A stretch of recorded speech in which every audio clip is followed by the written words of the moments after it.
Have you ever left a presentation, an important meeting, or even a date where you thought the other person was absolutely crazy for not making a decision and for needing to go away and think about it? I want to show you something amazing right now that's going to explain exactly why that happened. What I'm about to share with you is going to change the way that you communicate your message in business. No matter who you're trying to persuade, this will transform both what and when you say it. Can you read this sentence? Just take a moment now to see if you can understand the message that I have written especially for you. It's incredible, isn't it? Almost none of the letters in these words are in the right place, and yet you can still read and make sense out of this, can't you? And there's a very good reason for that.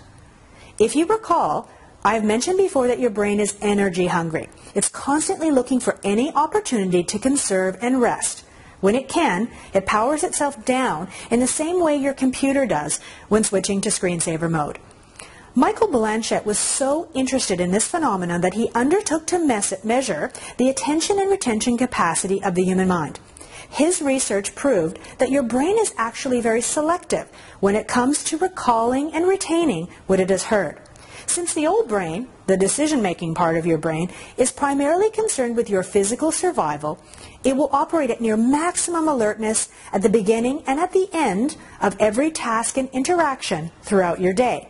However, your level of attentiveness drops down to as low as 20% in the middle of each of those tasks and interactions.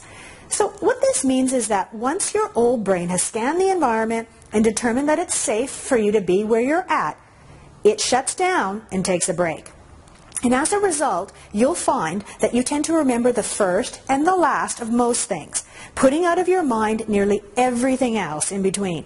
It explains why you remember more clearly the start and the end of a long presentation, while the middle part of what the speaker says just goes quickly from your mind. You can't remember it because your brain has powered down to as low as 20% and it's resting. So in every instance where you are trying to persuade someone, an important sales meeting, a presentation to your boss, or even a supplier, asking your bank manager for a loan, or even dealing with a conflict that you have with your spouse or children, the two most important times are the beginning and the end. You've got about 2 to 3 minutes at the beginning to grab attention and deliver your most powerful points. After that, it's all downhill. If you wait until 10 or 15 minutes to get to the point and sum up your introduction, you've already lost your audience. They're not even paying attention because their brains are half asleep. I want you to think about the last important meeting or presentation that you had. Where and when specifically did you identify your audience's key area of pain and cure it?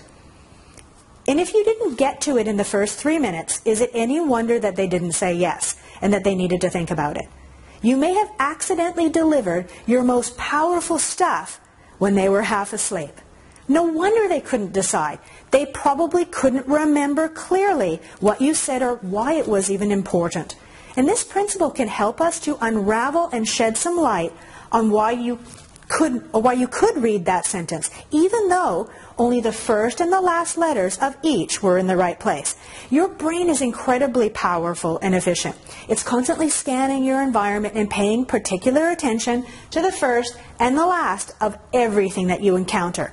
From there, it's able to fill in enough of the blanks for you to operate safely, yet still power down to conserve energy. And if your brain didn't power down in the middle of everything, you probably couldn't eat enough in one day to keep up with its fuel requirements. Now, the next time that you're planning what you will write on your website, say in an email or deliver in a presentation, I want you to remember this simple word exercise. The first and the last thing that your audience sees or hears are 80 times more likely to be recalled and acted upon. If your prospect's in pain in some aspect of his life, make sure you identify that up front. Show how you will solve it and prove you can solve it. If your first claim is important, you should consider repeating it later rather than introducing something completely new in the middle in order to boost attention and retention. Remember, if you deliver your best materials while they are asleep, it could explain why they fail to act, even though you think the message is amazing and they need to think about it.